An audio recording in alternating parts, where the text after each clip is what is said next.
The cost of keeping a vehicle on the road could get even higher. This along with other costs of living that continue to spiral out of control.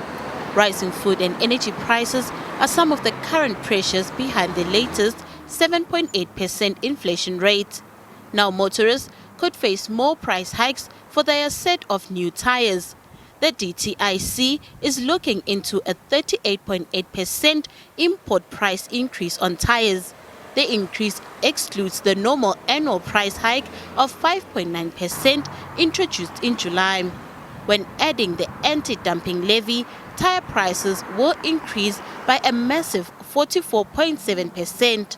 The Road Freight Association says this hike is untenable for any transport operation. The immediate effect is that you and I are going to have to dig deeper in our pockets to pay for transport. And it's not only transport, it's going to be everybody who travels to work, because if they have their own vehicles or they're traveling with a bus and a taxi, those vehicles use tires. And if they're going to have a very, very similar set of circumstances where their running costs are going to increase. This hike will be felt across the board as it will be passed on to consumers.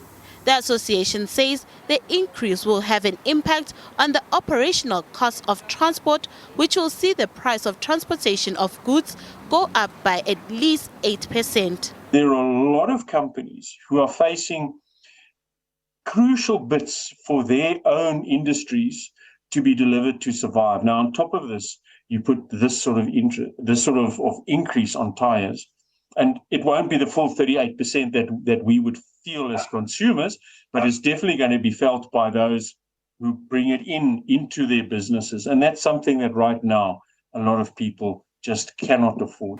Motorists have expressed their feelings about this possible hike. This 38% is just too much because things have been going up, like petrol and tires too.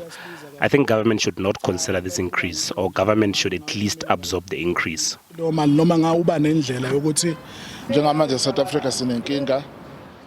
Right now in South Africa, we have an unemployment problem, and because of COVID, things have gone up. Petrol has gone up and food prices too. So this increase will definitely hurt us because the situation you are in is already tough. It's not a good idea that government implements these increases because my salary is already not enough. What are my kids going to eat? Government must look out for us. The association has appealed to the DTIC to reconsider this decision. It proposes that an anti-dumping levy is only considered once there is sufficient sustainable capacity in the country to meet a local demand to protect the local tyre manufacturing industry. Nothando Makutulela, SABC News, Johannesburg.